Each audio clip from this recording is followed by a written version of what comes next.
सीतापुर गांव में रहती थी एक चुड़ैल, लेकिन इस बात से गांव के लोग अनजान थे। जब तक पूरे गांव की एक एक औरत के गहने मेरे पास नहीं आ जाते, मैं इस गांव को छोड़कर नहीं जाऊंगी, चाहे इसके लिए मुझे लोगों को गायब भी क्यों ना करना पड़े। दूसरी तरफ गांव की औरतें बात कर रही थी। अरे सुन रही हो, ये देखो, मैंने कल ही नया हार बनवाया है सोने का, कैसा लग रहा है? बहुत ही अच्छा। अच्छा है ना, पहले तुम पहनो, फिर शादी में अपनी होने वाली बहू को दे देना। और क्या, सोने चांदी का यही तो फायदा है, जितना पुराना उतना महंगा। लेकिन एक एक पैसा बचाकर ये लेना सच में बहुत मुश्किल हो रहा था मेरे लिए। तभी वहां पहली का पति आ जाता है। गांव में एक औरत के घर के सोने के सारे गहने चोरी हो गए। लोग बातें बना रहे कि गांव में कोई चोर घुस आया है जो घर की कोई चीज को हाथ नहीं लगाता, पर सिर्फ सोने के गहनों को ही चुराता है। अब तुम ना अपने ये गहने संभाल कर रखना। हे भगवान, ये क्या बोल रहे हैं? ये तो वही बात हो गई कि गांव बसाने ही और लुटेरे पहले आ गए। दूसरी तरफ गांव के ही एक घर में रंजना रहती थी। उसके पति का गांव में चाउमीन का ठेला था। एक दिन उसके घर में एक औरत आती है। अरे रंजना, तो गांव में नहीं है तो सोचा तुम्हें बता दूं। गांव में बात चल रही है कि गांव में एक चोर घुस आया है जो घरों के सोने के गहने चुरा लेता है। अरे मैं तो सिर्फ ये कान की छोटी सी बाली ही सोने की पहनती हूँ, बाकी गहने तो मैंने गांव के बैंक में लाकर रखे हैं। ये क्या होता है? ना बाबा ना, हमारे गांव की औरतें तो गहने अपने पास ही रखती है।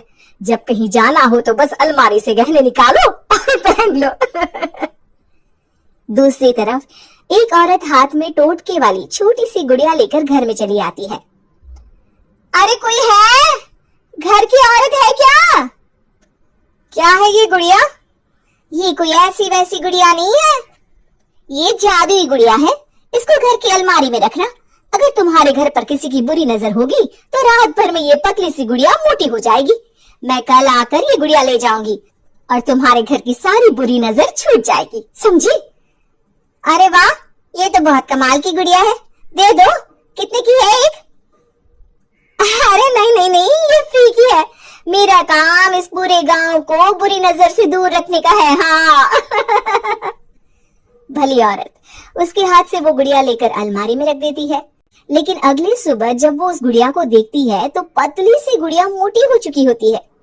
हे भगवान, ये क्या? किसने मेरे घर को बुरी नजर से बांध रखा था? तभी वो गुड़िया वाली भी आ जाती है। मैंने कहा था ना, घर पर बहुत ज्यादा बुरी नजर है। लाओ, ये गुड़िया मुझे दे दो। औरत वो गुड़िया उठाकर उसे दे देती है। गुड़िया हाथ में आती ही वो औरत उसे लेकर सीधे गांव के बाहर की खाली हवेली में चली जाती है और साधारण औरत से चुड़ैल बन जाती है। अरे पगली, गांव वाली इस गुड़िया के पेट में तेरे घर के सारे गहने हैं। इतना बोलकर वो गुड़िया को फाड़ देती है और सारे गहने निकाल लेती है। वहीं दूसरी तरफ, हे भगवान, मेरे घर के सारे गहने चोरी हो गए। उस औरत के घर के आसपास लोगों का जमावड़ा हो जाता है और लोग बातें करने लगते हैं। लो जी, ये भी घर गया। पता नहीं कौन चोर है जो इतनी होशियारी से गहने चुरा लेता है। कुछ समझ में नहीं आ रहा कि कौन है। लोग तो घर से कहीं जाते भी नहीं है, न ताला लगे न घर खाली हो, फिर भी रातों रात गहने चोरी हो जाते हैं। आराम तो कहते हैं लोगों को बारी बारी चौकीदारी करनी चाहिए, चोर को तो पूरे गांव वाले मिलकर पकड़ ही लेंगे। लोग बारी बारी घरों की चौकीदारी भी करते हैं, लेकिन चोरी होने का सिलसिला रुकता ही नहीं।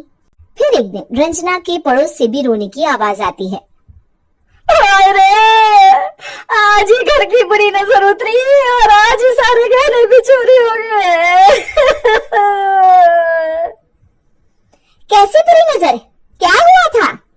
तभी वहां उस औरत का पति भी आ जाता है जिसके घर में गहनों की चोरी हुई थी। हाँ, मेरी बीवी ने भी किसी गुड़िया को घर में बुरी नजर उतारने के लिए रखा था, लेकिन अगले दिन गहने चोरी हो गए। अब रंजना को कुछ कुछ बात समझ में आ जाती है। वो गांव वालों से कहती है, देखिए अब आप लोग चिंता ना करें, जल्द ही चोर पकड़ा जाएगा। उस नजर उतारने वाली गुड़िया को आज मेरे घर कोई भेज देना। फिर क्या था, चुड़ैल को लोग रंजना के घर भेजते हैं। पहली बार देखा है कोई खुद लुटने को तैयार बैठा है। तो तू है जिसे घर की बुरी नजर उतारनी है? ये ले गुड़िया, ये सुबह तक मोटी हो गई तो समझो तुमको और तुम्हारे घर वालों को नजर लगी है। हाँ हाँ, मैंने काफी सुना है। तुम ये गुड़िया मेरे घर छोड़ देना। अरे क्यों नहीं, कल सुबह आऊंगी जब गुड़िया तुम्हारे घर की सारी बुरी नजर लेकर मोटी हो जाएगी, ठीक है?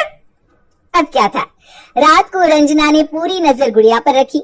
वो अपने पति और गांव के कुछ लोगों को घर की खिड़की से घर के अंदर नजर रखने को कह देती है, और फिर जो नजारा सब देखते हैं वो हैरान करने वाला होता है। गुड़िया धीरे से अलमारी खोलकर बाहर आती है। अलमारी के सारे गहने लेकर घर में जहां जहां गहने होते हैं वो लेकर अपने मुंह से खा जाती है। वो जितने गहने खाती उतनी ही मोटी हो जाती और फिर अलमारी में बंद हो जाती है। गांव वाले डर के मारे वहीं बेहोश हो जाते हैं। लेकिन सुबह जब वो औरत गुड़िया लेने आती है, रंजना उसका सामना करती है। ये देखो, गुड़िया कितनी मोटी हो गई है, लगता है मेरे घर में बहुत लोगों की नजर लगी है। लाला, ये गुड़िया मुझे दे दे। अरे बहुत कीमती गुड़िया है ये। तेरे घर की सारी बुरी नजर मैं गांव के बाहर वाली हवेली में फेंक आती हूँ। शाम को फिर लोगों के घर इसे लेकर जाना है ना, इसमें तो मेरी जान बसती है, जान। रंजना गुड़िया को चुड़ैल की तरफ बढ़ा देती है, लेकिन फिर वापस ले लेती है और गुड़िया के हाथ मोड़ देती है। जैसे ही गुड़िया के हाथ मोड़ती है, चुड़ैल का हाथ भी मुड़ जाता है। अच्छा, तो ये वो गुड़िया है जिसमें तुम्हारी जान बसती है। अब सुन चुड़ैल, तेरी सारी हकीकत सबके सामने आ गई है। या तो गांव वालों के गहने लौटा दे, नहीं तो मैं इस गुड़िया की गर्दन मोड़ दूंगी। चुड़ैल डर जाती है। अरे नहीं नहीं, मेरी गुड़िया दे दो, मैं सबके गहने वापस कर दूंगी। ठीक है, अब भी जा और सबके सारे गहने वापस कर। चल निकल यहाँ से। चुड़ैल सबके गहने लौटा कर रंजना के पास आती है। ला दे मेरी गुड़िया रंजना, इसके अंदर के गहने निकाल ले, लेकिन गुड़िया वापस दे दे। लेकिन रंजना जानती थी कि जैसे ही गुड़िया चुड़ैल को देगी उसकी शक्ति वापस आ जाएगी। चुड़ैल, तू तो चुड़ैल ही रहेगी, ये मैं जानती हूँ। अरे नहीं, मैं गाँव छोड़कर चली जाऊंगी, किसी को परेशान नहीं करूंगी, वादा करती हूँ मैं। लेकिन रंजना उसकी एक बात नहीं सुनती और गुड़िया का सर उसके शरीर से अलग कर देती है। चुड़ैल सर अलग होते ही गायब हो जाती है। गांव वाले रंजना के साहस और बुद्धि की खूब प्रशंसा करते हैं।